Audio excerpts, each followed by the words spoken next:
Depreciation அக்கௌண்டிங்கில் போன கிளாஸில் ஒரு சிபிஎஸ்சி சம் ஒன்று போட்டேன். அதனுடைய லாஜிக்கல் கான்செப்டை இப்போ பார்க்கலாம். ஏன்னா மோஸ்ட் ஆஃப் த சம்ஸ் இப்படி தான் வரும். ஓகே, 3 அக்கௌண்ட்ஸ் ஓப்பன் பண்ணணும். Machine account, depreciation provision and machine disposal account. Okay, machine அக்கௌண்ட்டில் மோஸ்ட்லி ஃபஸ்ட்டு மிஷின் பர்ச்சேஸ் பண்ணியிருப்பாங்க. அதில் ஒரு மிஷின் செல் பண்ணியிருப்பாங்க, அதை எடுத்துக்கணும். அந்த காஸ்ட்டு தான் எடுத்துக்கணும். அப்புறம் இன்னொரு நியூ மிஷின் ஆட் பண்ணியிருப்பாங்க. இது எல்லாமே காஸ்ட்டில் தான் வரும். இதில் டெப்ரிசியேஷன் எதுவுமே வராது. ஓகேயா? அடுத்தது டெப்ரிசியேஷன் ப்ரொவிஷன் அக்கௌண்ட். இதில் எவ்ரி இயர் என்ன டெப்ரிசியேஷனோ அது வந்து போட்டுருக்கு. ஏன்னா அந்த மந்த்து மாத்திரம் பார்த்துக்கோங்க, எந்த மந்த் வாங்கினாங்கன்னு சொல்லிட்டு. எல்லாமே கிரெடிட் சைடில் தான் வரும். ஓகேயா?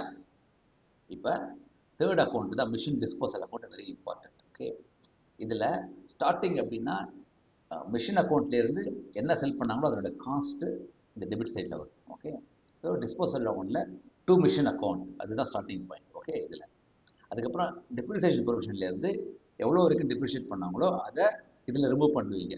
ஓகே, 2 மிஷின் டிஸ்போசல் அக்கௌண்ட் சொல்லிட்டு.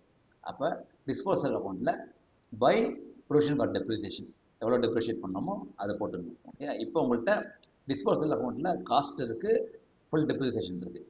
அதுக்கப்புறம் பை பேங்க் செல் பண்ணியிருந்தா, இது பை இன்சூரன்ஸ் கிளைம் ஆக்சிடென்ட் ஆகிருக்கலாம். ஓகே, அதுக்கப்புறம் பேலன்ஸ் பண்ணுங்கள்.